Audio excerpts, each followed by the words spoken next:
Cinema trailer ಬಗ್ಗೆ ನಿಮ್ಮ ಅಭಿಪ್ರಾಯ ಏನು? ನಮಗೆ ನೀವು $2.5 ಮಿಲಿಯನ್ ಹಣವನ್ನ ನೀಡದೆ ಹೋದ್ರೆ ನಾವು ಕರ್ನಾಟಕದಾದ್ಯಂತ ಬಾಂಬ್ ಅನ್ನ ಸ್ಫೋಟಿಸ್ತೀವಿ. ಬಸ್, ರೈಲು, ದೇವಸ್ಥಾನ, ಹೋಟೆಲ್ ಮತ್ತು ಸಾರ್ವಜನಿಕ ಪ್ರದೇಶಗಳಲ್ಲಿ ದೊಡ್ಡ ಸ್ಫೋಟ ನಡೆಸ್ತೀವಿ ಅಂತ ಬೆದರಿಕೆ ಹಾಕಲಾಗಿದೆ.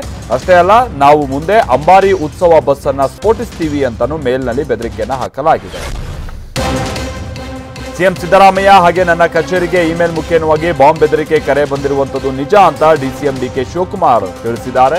ಸಿಎಂ ಗೃಹ ಕಚೇರಿ ಕೃಷ್ಣಾದಲ್ಲಿ ಮಾತನಾಡಿದಂತ ಅವರು 2 ದಿನಗಳ ಹಿಂದೆ ಈ ಬೆದರಿಕೆಯ ಮೇಲ್ ಬಂದಿದೆ. ಶಾಹಿದ್ ಖಾನ್ ಎಂಬ ಹೆಸರಿನಿಂದ ಬಾಂಬ್ ಬೆದರಿಕೆಯ ಮೇಲ್ ಬಂದಿದೆ ಅಂತ ಸ್ಪಷ್ಟಪಡಿಸಿದ್ದಾರೆ. ಬೆಂಗಳೂರಿನ ರಾಮೇಶ್ವರಂ ಕೆಫೆಯಲ್ಲಿ ಬಾಂಬ್ ಬ್ಲಾಸ್ಟ್ ಪ್ರಕರಣಕ್ಕೆ ಸಂಬಂಧಪಟ್ಟ ಹಾಗೆ ಆರೋಪಿ ಅಥವಾ ಶಂಕಿತ ಉಗ್ರ ಇನ್ನೂ ಪತ್ತೆ ಆಗಿಲ್ಲ. ಬಾಂಬರ್ ಪತ್ತೆಗಾಗಿ ಪೊಲೀಸರ ತಂಡ ಶೋಧವನ್ನ ಮುಂದುವರೆಸಿದೆ. ಈ ಮಧ್ಯೆ ಕೆಫೆ ಬಾಂಬ್ ಸ್ಫೋಟದ ತನಿಖೆಯನ್ನು ಎನ್ಐಎ ಅಧಿಕಾರಿಗಳು ಅಧಿಕೃತವಾಗಿ ಕೈಗೆತ್ತಿಕೊಂಡಿದ್ದಾರೆ. ನಿನ್ನೆ ಕೆಫೆಗೆ ಭೇಟಿ ನೀಡಿದಂತ ಅಧಿಕಾರಿಗಳು ಸ್ಥಳ ಮಹಾಜರ ನಡೆಸಿದ್ದಾರೆ. ವಿಧಾನಸೌಧದಲ್ಲಿ ಪಾಕ್ ಪರ ಘೋಷಣೆ ಕೂಗಿದ್ದ ಆರೋಪದ ಮೇಲೆ 3ರನ್ನ ಅರೆಸ್ಟ್ ಮಾಡಲಾಗಿದೆ. ಅಲ್ಲದೆ ಬಂಧಿತ 3ರ ವಿಚಾರಣೆ ತೀವ್ರಗೊಂಡಿದೆ. ಇವತ್ತು 3ರ ಪೊಲೀಸ್ ಕಸ್ಟಡಿ ಅಂತ್ಯಗೊಳ್ಳುತ್ತೆ. ಹೀಗಾಗಿ ಮತ್ತೆ ಕೋರ್ಟ್ಗೆ ಹಾಜರುಪಡಿಸಲಿದ್ದಾರೆ. ಅಲ್ಲದೆ ಅದಕ್ಕೂ ಮುನ್ನ ಘೋಷಣೆ ಕೂಗಿದಂತ ಸ್ಥಳ ಅಂತಾನೆ ವಿಧಾನಸೌಧದಲ್ಲಿ ಮಹಜರ್ ನಡೆಸುವಂತ ಸಾಧ್ಯತೆ ಇದೆ. ನೂತನ ರಾಜ್ಯಸಭಾ ಸದಸ್ಯ ನಾಜೀರ್ ಹುಸೇನ್ ಇದೀಗ ಮತ್ತೊಂದು ವಿವಾದಕ್ಕೆ ಗುರಿಯಾಗಿದ್ದಾರೆ. ಪಾಕ್ ಪರ ಘೋಷಣೆ ವಿವಾದದ ಜೊತೆಗೆ ಈಗ ನಾಜೀರ್ ಜೊತೆಗೆ ರೌಡಿ ಶೀಟರ್ ಓರ್ವ ಫೋಟೋ ತೆಗೆಸಿಕೊಂಡಿರುವಂತದ್ದು ಬಹಳ ವೈರಲ್ ಆಗ್ತಾ ಇದೆ. ರೌಡಿ ಶೀಟರ್ ಇಸ್ತಿಯಾಕ್ ಪೈಲ್ವಾನ್ ಅಹಮದ್ ನಾಜೀರ್ ಹುಸೇನ್ಗೆ ಹೂಗುಚ್ಛವನ್ನ ನೀಡಿ ಶುಭ ಕೋರ್ತಾ ಇರುವಂತಹ ಫೋಟೋಗಳು ವೈರಲ್ ಆಗಿದೆ. ಲೋಕಸಭಾ ಚುನಾವಣೆ ಸಂಬಂಧ ಬಿಜೆಪಿ ಈಗ ಆಲ್ರೆಡಿ ತನ್ನ ಅಭ್ಯರ್ಥಿಗಳ ಮೊದಲ ಪಟ್ಟಿಯನ್ನು ಬಿಡುಗಡೆ ಮಾಡಿದೆ. ಮೊದಲ ಪಟ್ಟಿಯಲ್ಲಿ 195 ಅಭ್ಯರ್ಥಿಗಳ ಹೆಸರು ಘೋಷಣೆ ಮಾಡಲಾಗಿದೆ. ಇವತ್ತು 2ನೇ ಪಟ್ಟಿ ಅಂತಿಮ ಆಗಲಿದ್ದು ಕರ್ನಾಟಕದ 25 ಕ್ಷೇತ್ರಗಳ ಅಭ್ಯರ್ಥಿಗಳ ಹೆಸರು ಫೈನಲ್ ಆಗುತ್ತೆ ಅಂತ ಹೇಳಲಾಗ್ತಾ ಇದೆ. ಮಾರ್ಚ್ 10 ಅಥವಾ 13ರಂದು ಬಿಜೆಪಿಯ 2ನೇ ಪಟ್ಟಿ ಪ್ರಕಟ ಆಗುವಂತ ಸಾಧ್ಯತೆ ಇದೆ. ಬಿಜೆಪಿ 2ನೇ ಪಟ್ಟಿ ಬಿಡುಗಡೆಗೆ ಸಜ್ಜಾಗಿದ್ದು ಕರ್ನಾಟಕದ ಅಭ್ಯರ್ಥಿಗಳ ಹೆಸರು ಘೋಷಣೆ ಆಗುವಂತ ಸಾಧ್ಯತೆ ಇದೆ. ಹೀಗಾಗಿ ರಾಜ್ಯ ಕಾಂಗ್ರೆಸ್ ಕೂಡ ಅಲರ್ಟ್ ಆಗಿದೆ. ಬಿಜೆಪಿ ಯಾರನ್ನ ಕಣಕ್ಕಿಳಿಸುತ್ತೆ ಅನ್ನೋದನ್ನೇ ಕಾಂಗ್ರೆಸ್ ಎದುರು ನೋಡ್ತಾ ಇದೆ. ಈ ಮಧ್ಯೆ ಕಾಂಗ್ರೆಸ್ ಅಭ್ಯರ್ಥಿಗಳ ಆಯ್ಕೆ ಕುರಿತಂತೆ ದೆಹಲಿಯಲ್ಲಿ ಎಐಸಿಸಿ ಸಭೆ ನಡೆಸುತ್ತೆ. ಈ ಹಿನ್ನೆಲೆಯಲ್ಲಿ ಮಾರ್ಚ್ 7ಕ್ಕೆ ದೆಹಲಿಗೆ ಸಿಎಂ ಸಿದ್ದರಾಮಯ್ಯ ತೆರಳಲಿದ್ದಾರೆ. ರಾಜ್ಯಸಭಾ ಚುನಾವಣೆಯಲ್ಲಿ ಮತದಾನ ಮಾಡದೆ ಗೈರಾಗಿ ಬಿಜೆಪಿಗೆ ಇರಿಸು ಮುರುಸು ತಂದಿದ್ದ ಯಲ್ಲಾಪುರ ಬಿಜೆಪಿ ಶಾಸಕ ಶಿವರಾಮ್ ಹೆಬ್ಬಾರ್ ಇವತ್ತು ಸಿಎಂ ಸಿದ್ದರಾಮಯ್ಯ ಜೊತೆ ಕಾಣಿಸಿಕೊಂಡ್ರು. ಅಂದ್ರೆ ನಿನ್ನೆ ಶಿವಸಿ ತಾಲೂಕಿನ ಬನವಾಸಿಗೆ ಬಂದಂತ ವೇಳೆ ಸಿಎಂ ಶಿವರಾಮ್ ಹೆಬ್ಬಾರ್ ಅವರ ಬೆನ್ನು ತಟ್ಟಿದ್ರು. ಅಷ್ಟೇ ಅಲ್ಲ, ಕಾಂಗ್ರೆಸ್ಗೆ ಬಂದ್ರೆ ಹೆಬ್ಬಾರ್ಗೆ ಸ್ವಾಗತ ಅಂತ ಸಿದ್ದರಾಮಯ್ಯ ಹೇಳಿದ್ದಾರೆ. ಸಾವರ್ಕರ್ ನಾಮಫಲಕ ಹಾಗೆ ಹನುಮಾನ್ ಧ್ವಜವನ್ನು ಹಾರಿಸಿದ ಪ್ರಕರಣದಲ್ಲಿ ಸಂಸದ ಅನಂತಕುಮಾರ್ ಹೆಗಡೆ ಸೇರಿ 21 ಮಂದಿ ವಿರುದ್ಧ ಭಟ್ಕಳ ಗ್ರಾಮೀಣ ಪೊಲೀಸ್ ಠಾಣೆಯಲ್ಲಿ ಕೇಸ್ ದಾಖಲಾಗಿದೆ. ಭಟ್ಕಳ ತಾಲೂಕಿನ ತೆಂಗಿನಗುಂಡಿ ಗ್ರಾಮದಲ್ಲಿ ಅನಂತಕುಮಾರ್ ಹೆಗಡೆ ನೇತೃತ್ವದಲ್ಲಿ ಸಾವರ್ಕರ್ ನಾಮಫಲಕ ಮತ್ತು ಹನುಮಾನ್ ಧ್ವಜವನ್ನು ಹಾರಿಸಲಾಗಿತ್ತು. ಪರವಾನಗಿ ಪಡೆದಿಲ್ಲ ಅಂತ ಹೇಳಿ ನಂತರ ಅಧಿಕಾರಿಗಳು ಅವುಗಳನ್ನು ತೆರವುಗೊಳಿಸಿದರು. ವಂದೇ ಭಾರತ್ ರೈಲಿನಲ್ಲಿ ಪ್ರಯಾಣಿಕರೋರ್ವರಿಗೆ ಊಟದಲ್ಲಿ ನೀಡಿದಂತ ಮೊಸರಿನಲ್ಲಿ ಫಂಗಸ್ ಪತ್ತೆಯಾಗಿದೆ. ಡೆಹ್ರಾಡೂನ್ನಿಂದ ಆನಂದ್ ವಿಹಾರ್ಗೆ ಪ್ರಯಾಣಿಸಿದ್ದಂತ ಹರ್ಷದ್ ಅನ್ನೋರಿಗೆ ನೀಡಿದ್ದಂತ ಅಮೂಲ್ ಮೊಸರಿನಲ್ಲಿ ಫಂಗಸ್ ಉಂಟಾಗಿತ್ತು. ಈ ಬಗ್ಗೆ ಹರ್ಷದ್ ಅನ್ನೋರು ಟ್ವೀಟ್ ಮಾಡಿದ್ದಾರೆ. ಟ್ವೀಟ್ಗೆ ನಾರ್ತ್ ರೈಲ್ವೆ ಪ್ರತಿಕ್ರಿಯಿಸಿದ್ದು ಈ ಬಗ್ಗೆ ಗಮನ ಹರಿಸುವಂತೆ ಭಾರತೀಯ ರೈಲ್ವೆ ಕ್ಯಾಟರಿಂಗ್ ಮತ್ತು ಟೂರಿಸಂ ಕಾರ್ಪೊರೇಷನ್ಗೆ ಸೂಚಿಸಿದೆ. ಹೈದರಾಬಾದ್ನ ಮೈಸಮ್ಮಗುಡದಲ್ಲಿ ಹಾಸ್ಟೆಲ್ ವಿದ್ಯಾರ್ಥಿಗಳಿಗೆ ನೀಡಿದಂತಹ ಊಟದಲ್ಲಿ ಹುಳುಗಳು ಪತ್ತೆಯಾಗಿದೆ. ಮಲ್ಲಾರೆಡ್ಡಿ ಇಂಜಿನಿಯರಿಂಗ್ ಕಾಲೇಜಿನ ಮಹಿಳಾ ವಿದ್ಯಾರ್ಥಿ ನಿಲಯದಲ್ಲಿ ಘಟನೆ ನಡೆದಿದೆ. ಆಕ್ರೋಶಗೊಂಡಂತಹ ವಿದ್ಯಾರ್ಥಿನಿಯರು ಹಾಸ್ಟೆಲ್ನಲ್ಲಿ ಪ್ರತಿಭಟನೆ ನಡೆಸಿದರು. ಯುವತಿಯೋರ್ವಳು ಪ್ರಿಯಕರಣ ಗುಪ್ತಾಂಗವನ್ನ ಕತ್ತರಿಸಿ ರಸ್ತೆಯಲ್ಲಿ ಎಸೆದಿರುವಂತಹ ಘಟನೆ ಬಿಹಾರದ ಬಕ್ಸಾರ್ನಲ್ಲಿ ನಡೆದಿದೆ. ಯುವಕನಿಗೆ ಶಸ್ತ್ರಚಿಕಿತ್ಸೆ ನಡೀತಾ ಇದ್ದು ಸ್ಥಿತಿ ಗಂಭೀರ ಆಗಿದೆ. ಯುವತಿ ಈ ಕೃತ್ಯ ಎಸಗೋದಕ್ಕೆ ಏನ್ ಕಾರಣ ಅನ್ನೋದು ತಿಳಿದು ಬಂದಿಲ್ಲ.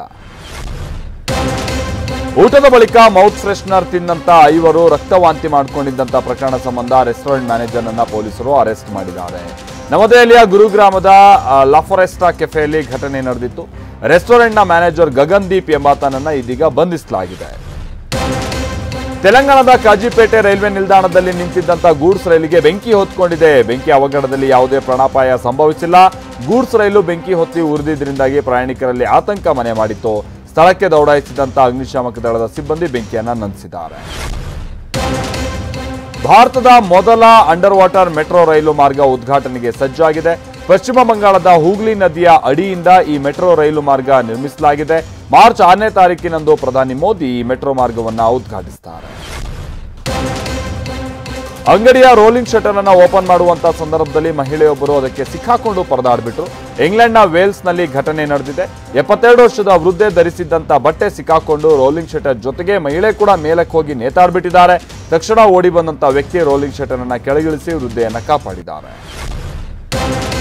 ಫೇಸ್ಬುಕ್, ಇನ್ಸ್ಟಾಗ್ರಾಮ್ ಸೇರಿದ ಹಾಗೆ ಮೆಟಾ ಸಂಸ್ಥೆಯ ಸರ್ವರ್ ಡೌನ್ ಆಗಿ ಜಗತ್ತಿನಾದ್ಯಂತ ಏಕಾಏಕಿ ಖಾತೆಗಳು ಲಾಗೌಟ್ ಆಗಿದ್ದು, ಎಷ್ಟೇ ಪ್ರಯತ್ನಿಸಿದ್ರೂ ಲಾಗಿನ್ ಆಗುವುದಕ್ಕೆ ಸಾಧ್ಯ ಆಗಿರಲಿಲ್ಲ.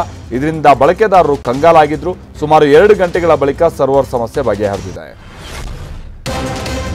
ಇವತ್ತು ಬೆಳಗ್ಗೆ 10:30ಕ್ಕೆ ಸಾರ್ವಜನಿಕರಿಗೆ ಮಹತ್ವದ ಸಂಗತಿಯನ್ನ ಅನೌನ್ಸ್ ಮಾಡೋದಾಗಿ ಪಶ್ಚಿಮ ಬಂಗಾಳ ಸಿಎಂ ಮಮತಾ ಬ್ಯಾನರ್ಜಿ ಹೇಳಿದ್ದಾರೆ. ಮುಂದಿನ ಪ್ರಕಟಣೆಗಾಗಿ ತಮ್ಮ ಫೇಸ್ಬುಕ್ ಖಾತೆಯನ್ನ ಫಾಲೋ ಮಾಡುವಂತೆಯೂ ತಿಳಿಸಿದ್ದಾರೆ. ಯಾವ ಮಹತ್ವದ ಸಂಗತಿಯನ್ನ ಅನೌನ್ಸ್ ಮಾಡ್ತಾರೆ ಅನ್ನುವಂಥದ್ದನ್ನ ಕಾದು ನೋಡಬೇಕಿದೆ. ರಾಜ್ಯದ ಜಲ ಸಂಕಷ್ಟದ ಬಗ್ಗೆ ಸಭೆ ನಡೆಸಿ ಸಿಎಂ ನೀರು ಪೂರೈಕೆಗೆ ಖಡಕ್ ವಾರ್ನಿಂಗ್ ಅನ್ನು ನೀಡಿದ್ದಾರೆ ನಿಜ. ಆದರೆ ಸ್ವತಃ ಮುಖ್ಯಮಂತ್ರಿಗಳಿಗೆ ನೀರಿನ ಸಮಸ್ಯೆಯ ಬಿಸಿ ತಟ್ಟಿದೆ. ಸಿಎಂ ಗೃಹ ಕಚೇರಿ ಕೃಷ್ಣಾಗೆ ಟ್ಯಾಂಕರ್ ಮುಖೇನವಾಗಿ ನೀರು ಪೂರೈಕೆ ಆಗ್ತಾ ಇತ್ತು. ಬರ ನಿರ್ವಹಣೆ ಸಭೆಗೂ ಮುನ್ನ ಟ್ಯಾಂಕರ್ನಲ್ಲಿ ನೀರು ಪೂರೈಕೆ ಮಾಡಲಾಗಿದೆ. ತುಮಕೂರಿನಲ್ಲಿ ನಾಮಫಲಕ ತೆರವು ಸಂಬಂಧ ಕನ್ನಡ ಸಂಘಟನೆಗಳು ಹಾಗೆ ವರ್ತಕರ ನಡುವೆ ಭಾರೀ ಜಟಾಪಟಿ ನಡೆದಿದೆ. ಕನ್ನಡ ಬಳಕೆ ನಾಮಫಲಕ ಅಳವಡಿಕೆಗೆ ಆಗ್ರಹಿಸಿ ಕರವೇ ಕಾರ್ಯಕರ್ತರು ಮೆರವಣಿಗೆ ಸಾಗಿದ್ರು. ಈ ವೇಳೆ ವಿವಿಧ ಸಂಘಟನೆಗಳು ಇದನ್ನು ವಿರೋಧಿಸಿ ಕರವೇ ಕಾರ್ಯಕರ್ತರು ದಬ್ಬಾಳಿಕೆ ಮಾಡ್ತಾ ಇದ್ದಾರೆ ಅಂತ ಆಕ್ರೋಶವನ್ನ ವ್ಯಕ್ತಪಡಿಸಿದ್ದಾರೆ. ದೆಹಲಿಯ ಅರುಣ್ ಜೇಟ್ಲಿ ಮೈದಾನದಲ್ಲಿ ವುಮೆನ್ಸ್ ಪ್ರೀಮಿಯರ್ ಲೀಗ್ನ 12ನೇ ಪಂದ್ಯದಲ್ಲಿ ದೆಹಲಿ ಕ್ಯಾಪಿಟಲ್ಸ್ ತಂಡ ಮುಂಬೈ ಇಂಡಿಯನ್ಸ್ ಪಡೆಯನ್ನ ಸೋಲಿಸಿದೆ. ಈ ಮುಖೇನವಾಗಿ WPL 2024ರಲ್ಲಿ ಡೆಲ್ಲಿ ತಂಡ ತವರು ಸ್ಟೇಡಿಯಂನಲ್ಲಿ ಆಡಿದ ಮೊದಲ ಪಂದ್ಯವನ್ನು ಗೆದ್ದು ಶುಭಾರಂಭ ಮಾಡಿದೆ. ಟೀಂ ಇಂಡಿಯಾದ ಕ್ಯಾಪ್ಟನ್ ರೋಹಿತ್ ಶರ್ಮಾ ಹೆಲಿಕಾಪ್ಟರ್ನಲ್ಲಿ ಧರ್ಮಶಾಲಾ ಮೈದಾನಕ್ಕೆ ಹೀರೋನಂತೆ ಎಂಟ್ರಿ ಕೊಟ್ಟಿದ್ದಾರೆ. ಟೆಸ್ಟ್ ಪಂದ್ಯಕ್ಕಾಗಿ ರೋಹಿತ್ ಬಂದಿಳಿದಂತ ವಿಡಿಯೋ ಬಹಳ ವೈರಲ್ ಆಗಿದೆ. ಬಾಲಿವುಡ್ ನಟ ಆಮಿರ್ ಖಾನ್ ತಮ್ಮ ಮುಂಬರುವಂತ ಪ್ರಾಜೆಕ್ಟ್ನ ಹೊಸ ಲುಕ್ ಅನ್ನ ಹಂಚಿಕೊಂಡಿದ್ದು, ಇದನ್ನ ನೋಡಿ ಅಭಿಮಾನಿಗಳು ಒಂದು ಕ್ಷಣ ಶಾಕ್ ಆಗಿದ್ದಾರೆ. ಕಾಡು ಮನುಷ್ಯನಂತೆ ಕಾಣುವಂತ ಆಮಿರ್ ಲೋಕ್ ಕುತೂಹಲವನ್ನ ಕೆರಳಿಸಿದೆ. ಲಾಲ್ ಸಿಂಗ್ ಚಡ್ಡಾ ಸಿನಿಮಾದಲ್ಲಿ ಕೊನೆ ಬಾರಿಗೆ ಕಾಣಿಸಿಕೊಂಡಿದ್ರು ಆಮಿರ್ ಖಾನ್. ನಟ ಆಮಿರ್ ಖಾನ್ 16 ವರ್ಷಗಳ ನಂತರ ತಾರೆ ಜಮೀನ್ ಪರ್ ಸಿನಿಮಾದಲ್ಲಿ ನಡೆಸಿದ್ದಂತ ದರ್ಶೀಲ್ ಸಫಾರಿಯೊಂದಿಗೆ ಮತ್ತೆ ಒಂದಾಗೋದಕ್ಕೆ ಸಿದ್ಧರಾಗ್ತಾ ಇದ್ದಾರೆ.